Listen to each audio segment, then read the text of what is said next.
గత ప్రభుత్వ హయాంలో ప్రారంభించిన పోర్టులు, ఫిషింగ్ హార్బర్లను పూర్తి చేసి ఎప్పుడు ప్రారంభిస్తారని ప్రశ్నించారు వైఎస్ఆర్సీపీ ఎమ్మెల్సీలు తూమాటి మాధవరావు, మొండితో అరుణ్ కుమార్. 4 పోర్టులకు 2024 వరకు ఎంత ఖర్చు చేశారు, కూటమి ప్రభుత్వం వచ్చాక 20 నెలల్లో ఎంత ఖర్చు చేశారో చెప్పాలన్నారు. పోర్టులను ప్రైవేటీకరణ చేసే ఆలోచన ఏమైనా ఉందా అని ప్రశ్నించారు.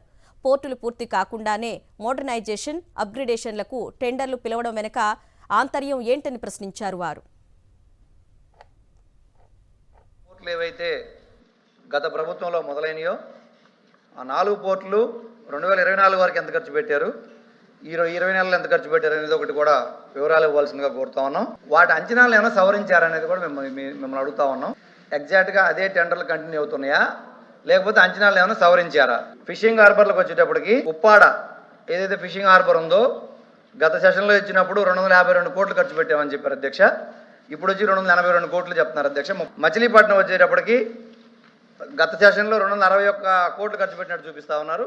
ఇప్పుడు 263 కోట్లు అధ్యక్ష. నిజాంపట్నం విషయం వచ్చేటప్పటికి గత సెషన్లో వీళ్ళు ఇచ్చిన పర్సంటేజ్ ప్రకారం 293 కోట్లు ఖర్చు పెట్టినట్టు చూపించారు అధ్యక్ష. ఇప్పుడు మాత్రం 228 కోట్ల ఖర్చు పెట్టినట్టు చూపిస్తా ఉన్నారు. అంటే 293 గత సంవత్సరం దానికంటే ఈ సంవత్సరం తక్కువ చూపిస్తా ఉన్నారు. మరి జువ్వల జిల్లా నెల్లూరు జిల్లా వచ్చేటప్పటికి అధ్యక్ష 250 కోట్లు ఖర్చు పెట్టినట్టుగా గత సెషన్లో చూపించారు అధ్యక్ష. ఈ సెషన్లోకి వచ్చేటప్పుడు 200 కోట్లే ఖర్చు పెట్టినట్టు చూపిస్తా ఉన్నారు.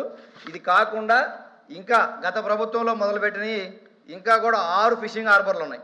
ఈ 20 నెలల నుంచి వీటిని ఏమైనా మొదలు పెట్టారా, అసలు నిధులు కేటాయించారా, ఈ ముందుకు వెళ్తాయా లేదా? ఒకటి, ఈ 4 పోర్టులు కానీ ఈ 10 ఫిషింగ్ హార్బర్లు కానీ జెట్టీస్ కానీ కంప్లీట్ చేసి ఎప్పుడు ప్రజలకు అందుబాటులో తీసుకొస్తారు?